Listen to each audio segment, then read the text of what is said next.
ओम शांति।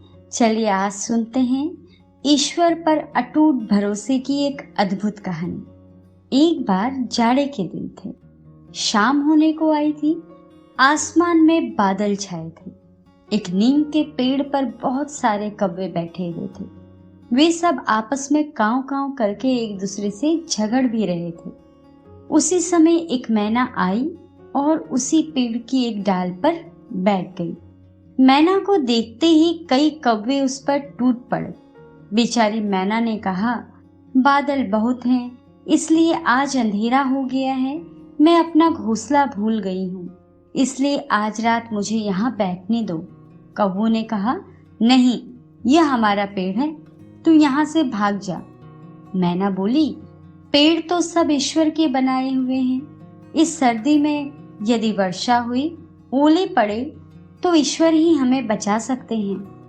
मैं बहुत छोटी हूँ, तुम्हारी बहन हूँ। तुम लोग मुझ पर दया करो और मुझे यहाँ ही बैठने दो। कौवों ने कहा, हमें तेरी जैसी बहन नहीं चाहिए। तू बहुत ईश्वर का नाम ले रही है, तो ईश्वर के भरोसे से यहाँ से चली क्यों नहीं जाती? तू नहीं जाएगी तो हम सब तुझे मारेंगे। कौवे तो झगड़ालू होते ही हैं। वे शाम को जब पेड़ पर बैठने लगते हैं तो आपस में झगड़ा किए बिना रह नहीं सकते। यही झगड़ते रहते हैं कि कौन किस डाल पर रात को बैठेगा, क्योंकि यह झटपट तय नहीं हो पाता। उनमें बार बार लड़ाई होती है। फिर किसी दूसरी चिड़िया को वह पेड़ पर कैसे बैठने दे सकते हैं? आपस की लड़ाई छोड़ वे मैना को मारने दौड़े। कौवों की कांव कांव कर कर अपनी ओर झपटते देख बेचारी मैना वहां से उड़ गई और थोड़ी दूर जाकर एक आम के पेड़ पर बैठ गई। रात को आंधी आई, बादल गरजे और बड़े बड़े ओले बरसने लगे।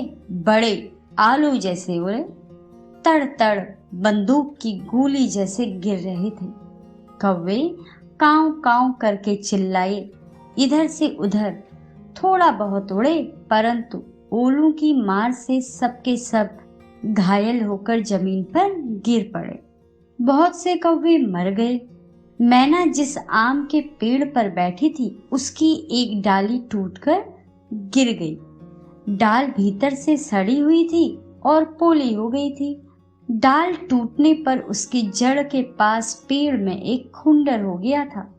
छोटी मैना उसमें घुस गई और उसे एक भी ओला नहीं लगा। सवेरा हुआ। 2 घड़ी चढ़ने पर चमकीली धूप निकली। मैना खुंडर से निकली। पंख फैलाकर चहककर उसने भगवान को प्रणाम किया और उड़ गई। पृथ्वी पर ओले से घायल हुए कौवों ने मैना को उड़ते देख बड़े कष्ट से पूछा, मैना बहन, तुम कहाँ रही? तुमको ओलों की मार से किसने बचाया? मैना बोली, मैं आम के पेड़ पर अकेली थी और भगवान की प्रार्थना करती रही, तो इस वजह से मैं सुरक्षित रही। तो भाइयों और बहनों, आपने समझा कि दुख में पड़े असहाय जीव को ईश्वर के सिवा और कोई भी नहीं बचा सकता।